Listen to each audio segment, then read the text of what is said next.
but depending on the severity of the cerebral palsy, what happens a lot and really needs to be addressed at right off the bat is that it's the easiest IVs through the ankle. So they're in the hospital and stuff, and now the whole foot's IV'd, and so you get the lack of mobility.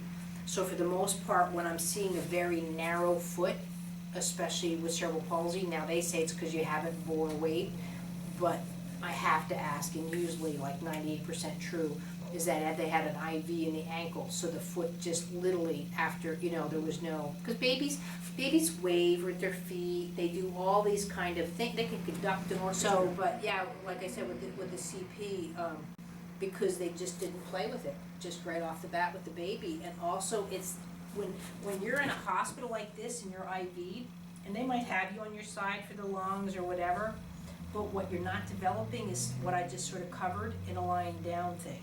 It's that torque going through. So, and that's where it's going to be the beginning of rolling over. It's just, look at this, is like my knee is just a fulcrum and a leverage. I should be able to just balance my leg and bump up. Here's my hip, here's my pelvis, and I've got my foot's just hanging there because that's fine, or it might be active. But I'm lying down, so my foot's just hanging, that's fine. But eventually, that's my rolling over, that's my coming back, my counterbalance, all these things. And that's what people don't look at when kids, it's not the CP. To me, it's just the hospital time and the medical that's making you having a movement disorder. I understand the brain trauma doesn't help and the NICU's there to save your life, but you literally have to take the NICU out of the system and to start stimulating these torque principles. Otherwise, again, it's just as the brain and the body gets older with the lack of movement function. Or I was just discussing it last night because I just did a video on the hip pins. Like again, if I had hip pins now, okay, hip pins, what do they weigh? I don't know, an ounce, half an ounce, big deal, right? But I have movement options. Like I said, I do karate or do whatever. So what karate is let's say it's self-defense. So if I get attacked or someone comes at me, I am learning different ways of saying, I don't want that life experience. I can block this way, I can whatever. And now I'm just a purple belt, so I'm not an expert in that by any means. But do I want to go at someone this way? Do I want to go at someone that way? I've learned variations of ways that I can go at someone. So, but what the problem is when you have a child that's special needs, those options now are, so I might have 50 options where someone might have 5 options. Okay, great. So I'm down to 5 options. So what if I decided I'm taking the pinky away as a pin, or I'm putting the pin here to change the weight?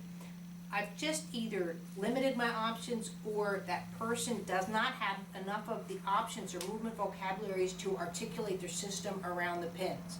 So it's not about, oh, it's only a half an ounce. Oh, it's only been a couple of weeks surgery, they should be over it. My problem is, so if I'm like this and I now have had a new hip, a new surgery, and again, very limited movement to begin with, now how do I get that hip over? And that's when you start to see kids like this, and they're like, oh, you can't give up. They're not giving up. They just, like, now what am I supposed to do? They're just, and that's where someone has to come in and start showing the counterweight, the counterbalance, all of these things all over again. And so if I have, let's say, a CP type thing, see, I don't have those counterbalance just isn't in my system as sophisticated it is with mine. And my system still isn't as sophisticated as like Idle Portals is, because he's doing stuff I have no interest in doing, but he's decided to play with. So, and he's amazing at it, but it's just different. It's not that I couldn't stand on my hands, why not? But at the same time, I'm a little busy. But